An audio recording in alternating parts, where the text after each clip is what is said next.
Hi there, this is me. I'm Ellie and I come from a small town in the Urals region of Russia. After high school, I got lucky to get a scholarship to study in the US, and since then I'm in love with discovering new cultures and places. I've studied, worked and lived in many countries, and only several years ago I started to explore my homeland, Russia. And I created quite a lot of videos from here for my channel, and people ask me now, have you been everywhere in Russia? So I counted and I've been to, by now, 32 regions of Russia. Sounds a lot, but it's not even close to being everywhere, as there are 85 regions overall, and of course I haven't explored every place in the regions where I've been to. For example, Yakutia Republic could be one of the biggest countries in the world, and I've been only to several places there. So in this video I want to discuss the regions of Russia, how they are different, because we have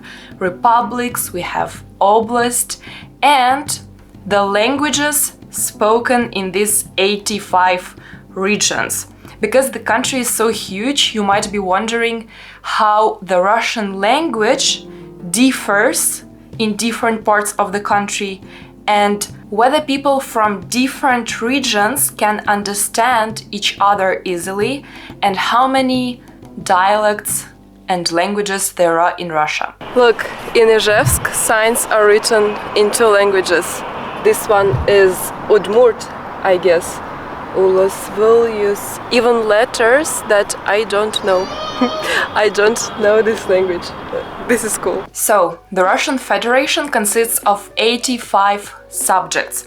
In the US it's states, and here it's federal subjects. These subjects can be republics, oblast, krai, cities of federal status, autonomous districts, and one Jewish autonomous region. The regions have their capitals, anthems, flags, and languages. In this city you feel right away in which republic of Russia you are. You hear the Tatar language everywhere, and inscriptions in the city are in three languages: Russian, Tatar, and even English, because Tatars are very hospitable and they love guests. It's really difficult to say how republics are different from krai and oblast, so at first I will try to explain how they are similar. First of all, they're equal. Each subject has its chief leader. It might be the governor, mayor, or head of the region. Each region has its own legislation and parliaments, which can adopt local laws that don't contradict the federal laws. There's almost no difference between oblast and krai. The only difference is that krai can include oblast and oblast can't include anything. The difference with republics is that they have their own constitution and can establish their own state languages. As a rule, it's the language of the ethnic group that dominates in that republic. Overall, there are 193 ethnic groups living in these regions, and according to the Institute of Linguistics RAN, there are 277 languages and dialects in Russia. Before we continue, a small break, and let me introduce you to the sponsor of this video, my old friends from Lingopie. I've been using their platform for more than a year now, and I collaborate with them as I think that it's truly something that more people who learn languages should know about. Per Alma TV, la prima web TV dedicata alla lingua italiana. A language is the part of the culture, and if I'm truly curious about some culture, I learn their language. I'm really in love with Italian culture, but I don't want to learn boring grammar, so I practice Italian by watching Italian TV shows on Lingopie. Con i suoi capolavori d'arte, i marmi colorati delle chiese e le splendide architetture dei palazzi. Lingopie offers content in 8 languages. By the way, you can watch your favorite Netflix shows while learning a language as well. On the platform you see the script of the videos. There is a feature of dual subtitles. When you click on the words, you get their instant translation, and these words will automatically be added to flashcards, which saves a lot of time. Currently I'm watching Traveling with Sarah, where she takes the viewers to the most beautiful cities in Italy. Bellissime. So it's very pleasant to watch as well. There is a special offer for my audience. Click the link in the description and get 7 days free trial and 55% discount on the annual plan with Lingopie. And enjoy learning the language. So, I said that there are 277 languages in Russia because of so many ethnic groups living here, but for all of us, the common language is Russian, and you might wonder if I can distinguish where a person is from when hearing his accent. Are there dialects in Russian? Shockingly, not at all. I know that, for example, in Italy, if they hear a person speaking, they can say right away, oh, he's from Sicily, oh, he's from Milan, or sometimes they don't even understand some phrases of each other.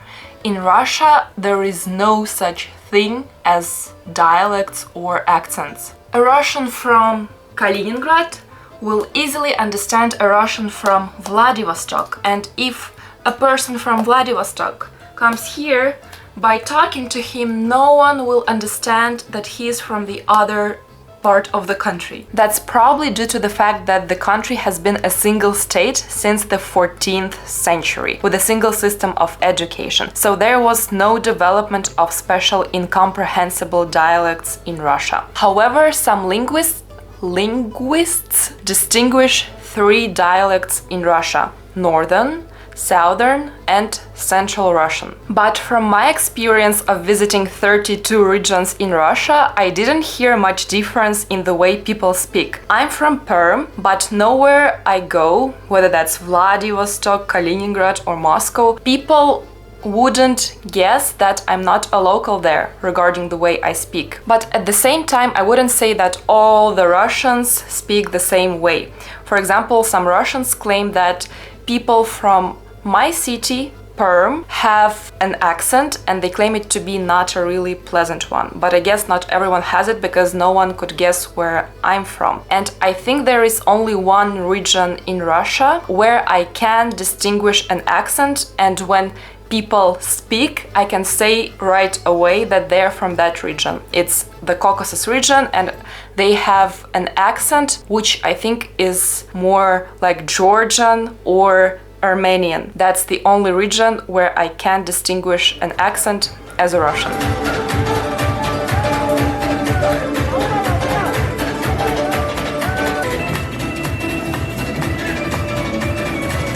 So there are some accents in Russian, but it's mostly not about regions of Russia, but more about difference of accents of those who live in cities or villages. In remote villages, especially older people say lots of vernaculars, so by their vocabulary you know that they're coming from a village, and there you can hear the accent. For example, recently I visited Udmurtian villages. I didn't have any problem to understand people there, but the accent was really strong and it sounded like some ancient Russian, which I've only heard in the movies. That was cool.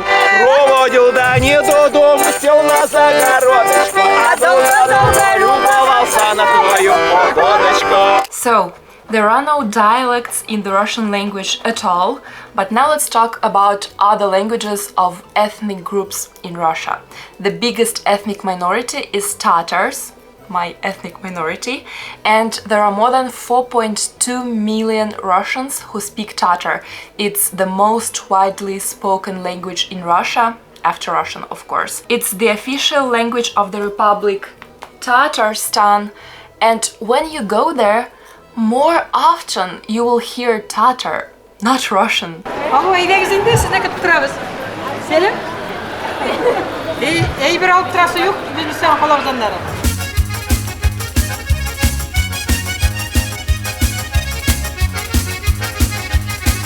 Among Tatars, we have a saying that we're the most persistent and audacious ethnic group of Russia. Fun fact, Tatarstan was the only republic in Russia which had their own president. But in 2022, someone got jealous and said that there can only be one president in Russia.